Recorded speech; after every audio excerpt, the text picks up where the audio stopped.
પૂજા કરજો હોય ને બધાની.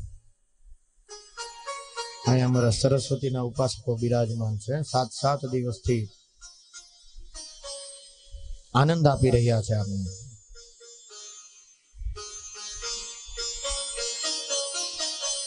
તો મુહૂર્ત ભૂદેવો જોઈ દે, પણ લગ્નનો દિવસ આવે તો ક્યાં મુહૂર્ત હોય ને ક્યાં વરકન્યા હોય ને ક્યાં વેવાઈઓ બે આટા મારતા. આપણું ધડ જ લડતું હોય ત્યારે મસ્તક ના હોય. મહારાજે માંડવામાં શું કર્યું ને એ કોઈને ખબર નથી હોતી. માત્ર એમ કે ને કે એમ દેખાડવા માટે આપણે, અમે જોયું છે એટલે કહું છું, માત્ર દેખાવ માટે લગ્ન એક રહી ગયો છે. સાપ ભયો જાય ને લીસોટા કેમ રહી જાય, એમ કે અમે લગ્નનો વિધિ ખૂબ ધામે ધૂમે કર્યો. વિધિ નહીં, ઉત્સવ મનાવ્યો એમ કહેવાય. વિધિ તો ક્યારે કહેવાય કે ઉભા થઈને બીજા દિવસે કોઈ પૂછે ને કે લગ્ન વિધિમાં શું શું હતું અને એનું આપણે કહી શકીએ ને, તો આ ખરા ભાવથી અને ખરા મનથી વિધિ કર્યો કહેવાય. કન્યાદાનમાં બેઠા હોય એને કઈ, કારણ કે કાન પડ્યું સંભળાય નહીં. બધું રાખો, આનંદના બધા આવ્યા હોય એને બી આનંદ મળે એવા બધા સાધનો રાખો. હું કહું છું એનો અર્થ એમ નથી કે આ બધું બંધ કરી દો, પણ એક સમય વિધિનો એવો રાખો જેમાં કોઈ ડિસ્ટર્બન્સ નહીં. સમયની પૂરેપૂરી પાબંદી. મંડપમાં આ ટાઈમે આવવાનું છે, આ ટાઈમે હસ્તમેળાપ છે,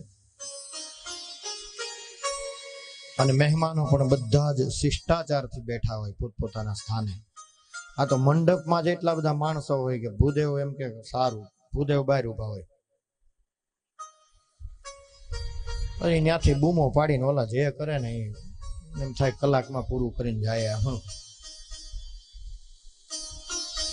નો જ રે ને એને રસ, પછી એને વિધિમાં રસ ન હોય.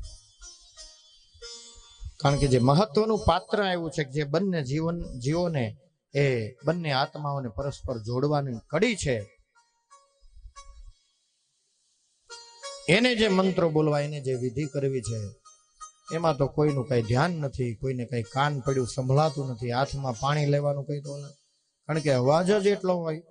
અને એમાં કન્યાદાનમાં જે બેઠા હોય એને તો 3-4 જણા બોલાવતા હોય, એકને મોકલી બીજો આવે, બીજાને મોકલી ત્રીજો આવે.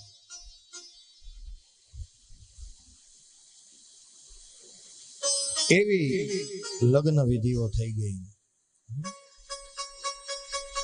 મહારાજને એમ થાય કે જલ્દી એમાંથી,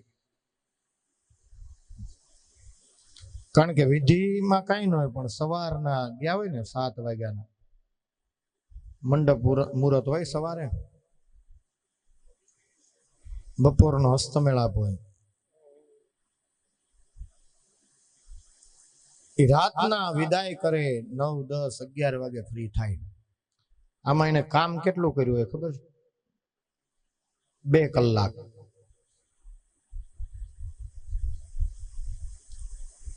પછી કંટાળે ને, કારણ કે એનો વારો જ ન આવવા દે.